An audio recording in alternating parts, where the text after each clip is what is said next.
आज हम लोग जानेंगे बिहेवियर मॉडिफिकेशन मॉडल के बारे में, जिसे व्यवहार परिवर्तन प्रतिमान के नाम से भी जाना जाता है। और इस प्रतिमान के प्रवर्तक जो होते हैं स्किनर को माना जाता है। यह प्रतिमान स्किनर के अधिगम के सिद्धांत पे आधारित है। इनका अधिगम का सिद्धांत आपको याद होगा कि स्किनर ने जो आपने साइकोलॉजी में पढ़ा होगा कि स्किनर ने जो अपना थ्योरी दिया था ये बिहेवियर मॉडिफिकेशन के लिए दिया था, या फिर इसे रीइंफोर्समेंट थ्योरी भी कहा जाता है, जिसमें किसी निश्चित उद्देश्य के लिए जो पर्सन होता है उसके बिहेवियर में, उसके व्यवहार में चेंज किया जाता है। तो इसमें तीन चीज़ें एम होती है। एक हमारा कुछ एम होता है, दूसरा जो होता है रिस्पॉन्स होता है, जो व्यक्ति होता है वो रिस्पॉन्स करता है और उसको इसके बदले में रीइंफोर्समेंट मिलता है। तो एम उद्देश्य हो गया, प्रतिक्रिया हो गया, और साथ ही साथ जो होता है रीइंफोर्समेंट इसमें उसको मिलता है, मतलब उसको कुछ अच्छी चीज़ें मिलती हैं। तो उद्देश्य की तरफ जो होता है, रीइंफोर्समेंट की तरफ ध्यान आकर्षित करके कोई कार्य कराया जाता है, बिहेवियर में चेंज कराया जाता है, उसे ही हम बोलते हैं बिहेवियर मॉडिफिकेशन थ्योरी, जो स्किनर के द्वारा दिया गया था। ठीक है, उन्होंने चूहे पर प्रयोग करके चूहे का ध्यान पूरी तरीके से प्रतिक्रिया करा के उसका ध्यान पूरी तरीके से चेंज किया था। ठीक है, तो इसमें क्या जाता है, अपेक्षित व्यवहार परिवर्तन कराया जाता है, जो बिहेवियर मॉडिफिकेशन मॉडल है। और इस प्रयोग में शिक्षण के विभिन्न प्रकार के उद्देश्यों की प्राप्ति के लिए किया जाता है, और इस प्रतिमान में छात्रों के व्यवहार के परिवर्तन को अधिक महत्व दिया जाता है। सीखने की प्रक्रिया में समुचित पुनर्बलन की सहायता से छात्रों में अपेक्षित व्यवहार परिवर्तन लाया जाता है। और इस प्रतिमान को हम ऑपरेंट कंडीशनिंग थ्योरी भी कहते हैं, जिसे हिंदी में सक्रिय अनुबंध अनुक्रिया का सिद्धांत भी कहा जाता है। आप अच्छी तरह जानते हैं इस प्रतिक्रिया के बारे में।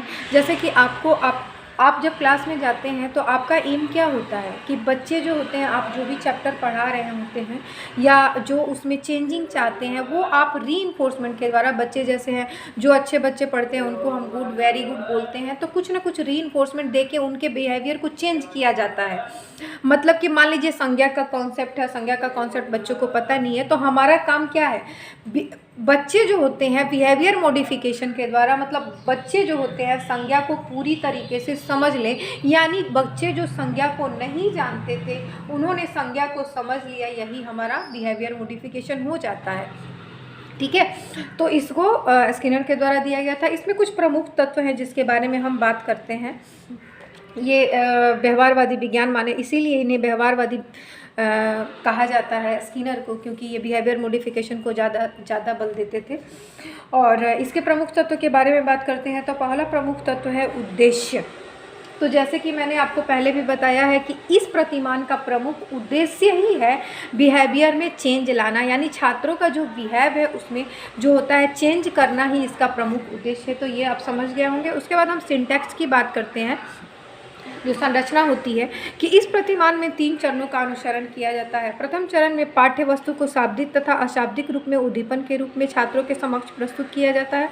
जो फर्स्ट स्टेप होता है ना, उसमें शब्द के रूप में, वर्बल या नॉन वर्बल के रूप में इस तरह से प्रस्तुत किया जाता है कि छात्र उस चैप्टर को पढ़ने के लिए रेडी हो जाए। तो पहले जो होता है वर्बल और इनवर्बल रूप में प्रस्तुत किया जाता है। दूसरे में क्या किया जाता है, छात्र को रिस्पॉन्स लिया जाता है। जैसे कि मैंने आपको इंट्रोडक्शन स्किल बताया था, इंट्रोडक्शन स्किल में आप प्रीवियस नॉलेज से बच्चों को जोड़ते हो, तो प्रीवियस नॉलेज आप वर्बल भी दे सकते हो, नॉन वर्बल भी दे सकते हो। और उसके बाद आप क्या करेंगे, छात्रों से क्वेश्चन पूछेंगे। ठीक है, छात्रों से क्वेश्चन पूछ के आप उनका रिस्पांस लेंगे, तो वो रिस्पांस लेंगे। दूसरे नंबर पे आप रिस्पांस लेते हैं, और तीसरे व्यवहार में जो छात्र ने अनुक्रिया दिया है, जो छात्र आपको अनुक्रिया दिया है उसमें आपको रीइंफोर्समेंट देखें। जैसे कि मुझे सेल पढ़ाना है, तो सेल से रिलेटेड मैंने क्वेश्चन किया, तो आप लोगों ने बताया, तो आप लोगों ने जो बताया उसको मैं क्या करूँगी, गुड वेरी गुड या फिर ये बोलूँगी, तो मेरी इन्फोर्समेंट। तो पहला हो गया कि हम छात्रों का ध्यान आकर्षित कराते हैं।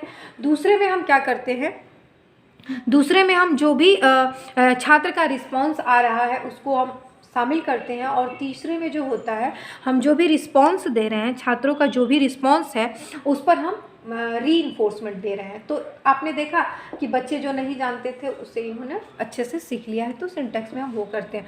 उसके बाद सोशल सिस्टम की बात करते हैं। छात्रों की अनुक्रिया और व्यवहार का नियंत्रण शिक्षक करता है। शिक्षक का स्वरूप सुनिश्चित होता है। छात्र उसकी क्षमता तथा आवश्यकताओं के अनुसार सीखने का समान अवसर प्रदान किया जाता है। यहाँ जो सोशल सिस्टम होता है टीचर और स्टूडेंट के बीच में, यहाँ पर टीचर सेंटर माना जाएगा, क्योंकि हम पूरी तरीके से आपको कंट्रोल करके चीज़ों को बता रहे हैं कि ऐसे होता है वैसे होता है, फिर हम आपको फीडबैक दे रहे हैं, तो इसमें जो होता है टीचर का प्रमुख स्थान होता है। तो सोशल सिस्टम में हम बोल सकते हैं टीचर की प्रमुख भूमिका होती है। उसके बाद हम चलते हैं सपोर्ट सिस्टम की बात करते हैं, इवोल्यूशन या मूल्यांकन प्रणाली की बात करते हैं। तो छात्रों को अनुक्रिया करने में कम त्रुटि करनी चाहिए। छात्रों की त्रुटियां 10% से अधिक नहीं होनी चाहिए। जब इस सिस्टम बिहेवियर मॉडिफिकेशन के इस मॉडल पे हम जा रहे हैं तो ऐसा मौका देना चाहिए कि छात्र कम से कम त्रुटि कर सकें। क्या त्रुटि करने से ज़्यादा वक्त लगेगा? जैसे स्किनर ने चूहे को रखा था, तो चूहा जो होता है कुछ अनुक्रिया के बाद जो होता है उसको बताने की ज़रूरत नहीं होती है, उसको बार बार दौड़ने की ज़रूरत नहीं होती है, वो जाता है लीवर को दबा करके और अपना फूड प्राप्त कर लेता है। ठीक उसी तरह इसमें ज़्यादा से ज़्यादा त्रुटि नहीं होना चाहिए। और मूल्यांकन में आंतरिक तथा बाह्य मानदंडों को प्रयुक्त किया जाना है। मानदंड परीक्षा की रचना छात्रों को अनुदेशन के प्रति अभिवृत्तियों को भी मूल्यांकन करने के लिए प्रयुक्त किया जाता है। पाठ्य वस्तु के तर्कपूर्ण एवं क्रमबद्ध व्यवस्था की इसमें जो होती है जांच की जाती है कि जो भी हम दे रहे हैं उनको रीइंफोर्समेंट वो एक सीक्वेंस में होना चाहिए। जैसे कि आप थोड़ा सा स्किनर का रीइंफोर्समेंट थ्योरी थोड़ा सा पढ़ लीजिएगा, बिहेवियर मॉडिफिकेशन, तो ये आपको बहुत अच्छे से समझ में आ जाएगा। उसमें बहुत सारे स्टेप हैं, पार्शियल है, नॉन पार्शियल है, मतलब छोटे छोटे स्टेप में भी करके दिया जाता है, कंटिन्यूअस भी दिया जाता है, तो इसमें उसी की बात होती है। ठीक है, उसके बाद एप्लीकेशन की बात है। प्रोग्राम इंस्ट्रक्शन लर्निंग जो होता है बहुत इंपॉर्टेंट है। प्रोग्राम इंस्ट्रक्शन लर्निंग जो होता है जिसे लीनियर कहा जाता है, वो किसके द्वारा दिया गया था? स्किनर के द्वारा दिया गया था। और इसमें जो होता है रेखित, जिसे लीनियर भी बोलते हैं, लीनियर इंस्ट्रक्शन, इसका प्रयोग किया जाता है। इसमें छात्रों के ज्ञानात्मक पक्ष के निम्न स्तर उद्देश्यों की प्राप्ति के लिए किया जाता है। इसका प्रयोग भावात्मक पक्ष के विकास के लिए नहीं किया जाता है। तथ्यों की अपेक्षा प्रत्यों के शिक्षण के लिए प्रतिमान अधिक प्रभावशाली होता है। मतलब फैक्ट की अपेक्षा ना, जो भी हम फैक्ट बच्चों को समझा रहे हैं उसकी अपेक्षा या प्रत्यय, जो भी फैक्ट की अपेक्षा जो होता है कॉन्सेप्ट को क्लियर करने के लिए बिहेवियर मॉडिफिकेशन जो होता है, मॉडल जो होता है, काफ़ी अच्छा माना जाता है। तो आज हमने पढ़ा है बिहेवियर मॉडिफिकेशन मॉडल जो स्किनर के द्वारा दिया गया था, जो स्किनर थ्योरी पर पूरी तरह बेस है। इन्हें इसीलिए व्यवहारवादी सिद्धांत का जनक भी कहा जाता है स्किनर को। और इस तरह से आज हमने जाना है कि इसके कितने तत्व होते हैं। तो उद्देश्य हो गया, संरचना हो गया, सामाजिक व्यवस्था हो गया, मूल्यांकन प्रणाली हो गया, इसका एप्लीकेशन बेस क्या होगा, ये सभी हमने आज जान लिया है। इसी के साथ ये समाप्त होता है। Thank you so much.